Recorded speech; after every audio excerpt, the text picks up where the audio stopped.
What is well-being without pleasure? Pleasure, after all, is satisfaction, happiness, joy, all things that we see as central to well-being. And yet, for those of us who practice social justice, who are activists, who want to see change in the world, pleasure can seem like an unattainable goal. Not only can it seem like an unattainable goal, but often we feel like we have no right to pleasure. When the world around us is burning, how can we think about happiness? Often we are shamed, especially if we are women, around having pleasure. Our bodies are shamed, our feelings are shamed, our emotions are shamed. And then there's that thing that happens to many of us who have been on the front lines of social change for decades. And that is we dissociate, we numb, we create all of these protections and these walls and these boundaries around us because that is the only way in which we learn how to survive, to do the work that we do. That's what happened to me. I've been in the human rights social justice space for more than 3 decades. A lot of my work focused on ending violence against women and girls. When you are dealing with violence at that most intimate level, over and over and over again, looking at the ways in which people hurt, abuse, maim, violate, kill people that they are close to in their families, you start to numb down. You stop accessing pleasure. You aren't able to access pleasure.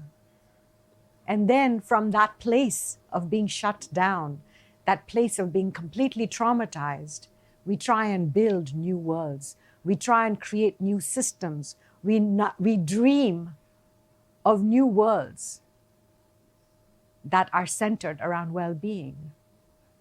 But how can we create well-being from trauma if we ourselves are shut from accessing pleasure, contentment, happiness? How can we build a world where that is centered? Our bodies, our senses are made for pleasure. Our life force energy, our breath, touch, smell, sight, sound, our emotions, our feelings. Our whole self is wired for pleasure. Women have 8,000 nerve endings on our clitoris. That's twice the number of nerve endings that men have on their penis. Let's talk about pleasure, our birthright. When we start to practice pleasure, it's like practicing mindfulness. We need to start rebuilding our breath, our bodies, to be able to step into relationship with ourselves, our wholeness. We need to find those moments where we can stand in front of a tree in complete awe and reverence and remember that their out-breath is our in-breath, that our in-breath is their out-breath, that we live with the pleasure and the joy of reciprocity, of a relationship, of interconnectedness, an extraordinary dimension of being interlinked in this beautiful way that is so pleasurable if only we allow ourselves to access that pleasure. Practicing pleasure means taking that breath and feeling all of the world, the universe, coming into our bodies. Exhaling out our essence into the world. And so here we are, just with the act of breathing, practicing pleasure. But we need to remind ourselves that that is what we are doing. in my dissociation, in my rupture, in my separation from everything around me, as I answered call after call of domestic violence, rape, abuse, I shut down so much that I began to have amnesia. I started to forget. I started to forget my childhood, so much of my life. I certainly forgot how to feel pleasure. Happiness, what was that? How could I feel happiness when we were in such a state of urgency all the time, life and death?